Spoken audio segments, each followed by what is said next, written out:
அனைவருக்கும் வணக்கம். மகர ராசினியர்களுக்கு எண்ணி 3 நாளில் உங்களுடைய வாழ்வில் எதிர்பாராத ஒன்று நடக்க போகிறது. அந்த நாள் 13/12/2024. யாராலும் தடுக்க இயலாது. அந்த வகையில் மகர ராசினியர்களுக்கு இன்றைய நாளில் என்ன மாதிரியான நன்மைகள் எல்லாம் ஏற்பட இருக்கு, கிரகநிலைகளின் ரீதியாக அமையிருக்கும் சாதகங்கள் என்ன, பாதகங்கள் என்ன, மேலும் என்ன மாதிரியான முன்னேற்றங்கள் எல்லாம் உங்களுடைய வாழ்வில் ஏற்பட இருக்குது. குறிப்பா இன்றைய நாளில் மகர ராசினியர்கள் என்ன செய்ய வேண்டும், என்ன செய்யக்கூடாது, என்ன செய்தால் என்ன மாதிரியான நன்மைகள் எல்லாம் ஏற்படும், குறிப்பா இன்றைய நாள் என்ன நாள் என்பது குறித்தான முழுமையான பதிவு தான் இந்த வீடியோல நம்ம விரிவா பார்க்க போகிறோம். அந்த வகையில மகர ராசினியர்களை பொறுத்த வரைக்கும் 13/12/2024 தேதியான இன்று ஒரு கார்த்திகை தீப திருநாள் மிக விமர்சையாக கொண்டாடப்பட இருக்குதுங்க. அப்படிப்பட்ட இன்றைய நாள்ல வீட்டில் செல்வம் பெருக என்ன செய்ய வேண்டும் என்று பார்க்கும்போது வருடத்தின் மிக முக்கியமான பண்டிகை விரதம் மற்றும் விழாக்கள்ல ஒன்றுதான் இந்த திரு கார்த்திகை தீப திருவிழா. திருவண்ணாமலை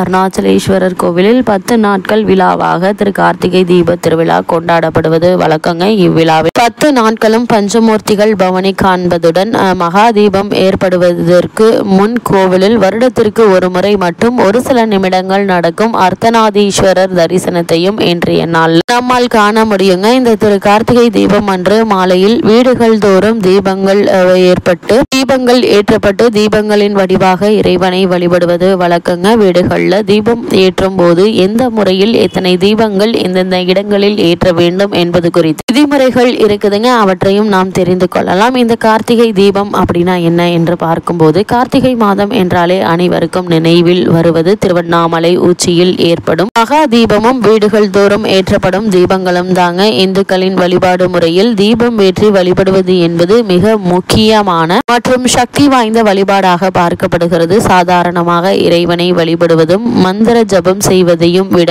ஒரே ஒரு அகல் விளக்கை இறைவன் முன்பு ஏற்றி வைத்து வழிபட்டாலும் மந்திர ஜபம் செய்தாலும் 2 மடங்கு பலன் கிடைக்கும் என சொல்லப்படுகிறது. இறைவன் ஜோதி ரூபமானவன், அவனுக்கு உருவம் கிடையாது. இறைவன் பஞ்சபூதங்களின் வடிவமாக எங்கும் நிறைந்திருக்கிறான். யார் எந்த வடிவத்தில் நினைத்து வழிபடுகிறார்களோ அவருக்கு அந்த வடிவத்திலேயே இறைவன் அருள் செய்து காட்சி தருவதாக இந்து சமய சாஸ்திரங்கள் சொல்லுகின்றன. தீபம் ஏற்றி வழிபட காரணம் என்ன என்று பார்க்கும்போது, இறைவன் ஜோதி வடிவமானவன் என்ற உண்மையை உலகிற்கு உணர்த்துவதற்காக பிரம்மாவிற்கும் மகாவிஷ்ணுவிற்கும் தங்களில் யார் பெரியவர் என்ற போட்டி ஏற்பட்ட போது அடிமுடி காண முடியாத அண்ணாமலையாராக பிரம்மாவிற்கும் விஷ்ணுவிற்கும் 30 முக்கோடி தேவர்களுக்கும் ஈசன் ஜோதி ஸ்வரூபமாக காட்சியளித்த திருநாள் தான் இந்த கார்த்திகை மாத பௌர்ணமி. இதை போற்றும் விதமாகவே இந்த நாளில் திருக்கார்த்திகை தீப திருநாள் கொண்டாடப்படுகிறது. அதே போல் மகாவிஷ்ணு உலகை காப்பதற்காக ஜோதி வடிவமாக தோன்றியதும்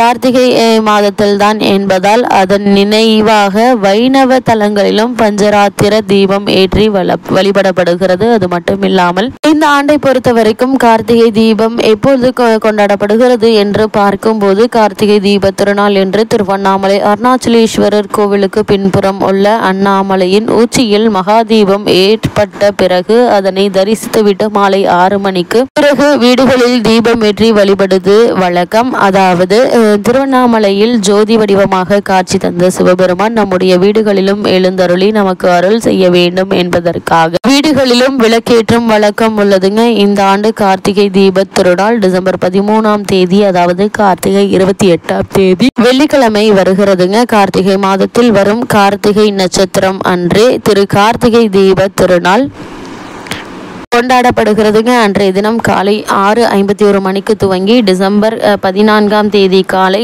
4:56 வரை கிருத்திகை நட்சத்திரம் உள்ளது. திரு கார்த்திகை 2024 சிறப்புகள் என்ன என்று பார்க்கும்போது, கார்த்திகை மாத சிவபெருமானுக்கும் முருகபெருமானுக்கும் மிகவும் விசேஷமானது என்பது அனைவருக்கும் தெரியும். இந்த ஆண்டு கூடுதல் சிறப்பாக கார்த்திகை தீப திருநாள் முருகனுக்குரிய கிருத்திகை நட்சத்திரத்தில், சிவபெருமானுக்குரிய பிரதோஷ தினத்தில், மகாலட்சுமிக்குரிய மங்களகரமான வெள்ளிக்கிழமையில் அமைந்துள்ளது. இந்த நாளில் தீப வழிபாடு செய்வது மிக மிக விசேஷமானதாகுங்க. அது பிரதோஷ காலத்தில் தீபம் ஏற்றி வழிபடுவதால் பல மடங்கு அதிகமான பலனும் பலனும் சிவன் அருளும் கிடைக்கும். கார்த்திகை தீப திருநாளில் வீட்டின் வாசலில் துவங்கி வீடு முழுவதும் விளக்கேற்றி வைக்க வேண்டும் என்பது தெரியுங்க. ஆனால் எந்தெந்த இடங்களில் எத்தனை விளக்குகள் ஏற்றி வைத்தால் என்ன மாதிரியான நன்மைகள் எல்லாம் ஏற்படும் என்று பார்க்கும்போது, வீட்டின் அளவு அமைப்பும் எப்படி இருந்தாலும் மொத்தமாக 27 விளக்குகள் ஏற்றுவதே சரியான முறைங்க. அதற்கு மேல் விருப்பம் போல் அதிகபட்சமாக 100 விளக்குகள் வரை ஏற்றலாங்க. ஆனால் குறைந்தபட்சம் 27 விளக்குகள் கண்டிப்பாக ஏற்ற வேண்டும். இந்த எண்ணிக்கை 27 நட்சத்திரங்களை குறிப்பதாகுங்க.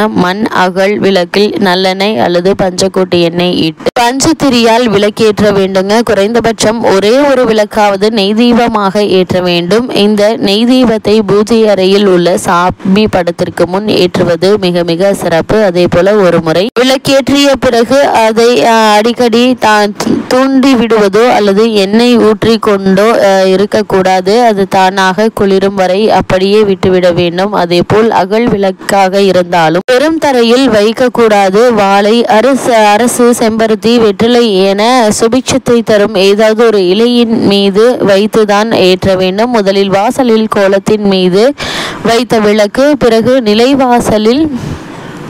நிலைவாசலில் வைத்த விளக்கை ஏற்ற வேண்டும். அங்கிருந்து ஒரு அகல் விளக்கை எடுத்து வந்து வீட்டின் பூஜை அறையில் விளக்கேற்றிவிட்டு அதற்கு பிறகுதான் மற்ற இடங்களில் விளக்கேற்ற வேண்டுங்க. அது மட்டும் இல்லாமல் எங்கெங்கு எத்தனை விளக்குகள் ஏற்ற வேண்டும் என்று பார்க்கும்போது, வாசல் கோலத்தின் மீது 5 விளக்குகள், அதே போல நிலைவாசல் 2 விளக்குகள், வாசல் படியில் 4 விளக்குகள், திண்ணை மாடம் அல்லது ஜன்னலில் 6 விளக்குகள், அதே போல் பூஜை அறையில் 2 விளக்குகள், வீட்டின் நடுக்கூடத்தில் 2 விளக்குகள், சமையல் அறையில் 2 தீபம், வீட்டின் பின்புறம் 3 விளக்குகள், வீட்டின் வெளியில் யம தீபம் 1 விளக்கு ஆக 27 விளக்குகளை நாம் ஏற்றுவதன் மூலம் எண்ணற்ற நன்மைகள் ஏற்படுங்க. அந்த வகையில் மகர ராசினியர்களுக்கு இத்தருணங்கள்ல மேலும் என்ன மாதிரியான நன்மைகள் எல்லாம் ஏற்பட இருக்கு என்று பார்க்கும்போது, ராசிக்கு 12 சுக்கிரன் அமர்ந்திருக்கிறார். லாபஸ்தானத்தில் சூரியன் இருக்கிறாருங்க. இவைகள் 2 மகர ராசிக்காரர்களுக்கு சாதகமான அமைப்புகள் என்று தாங்க சொல்ல வேண்டும். சுப விரயங்கள் வருங்க. அதற்கேற்ற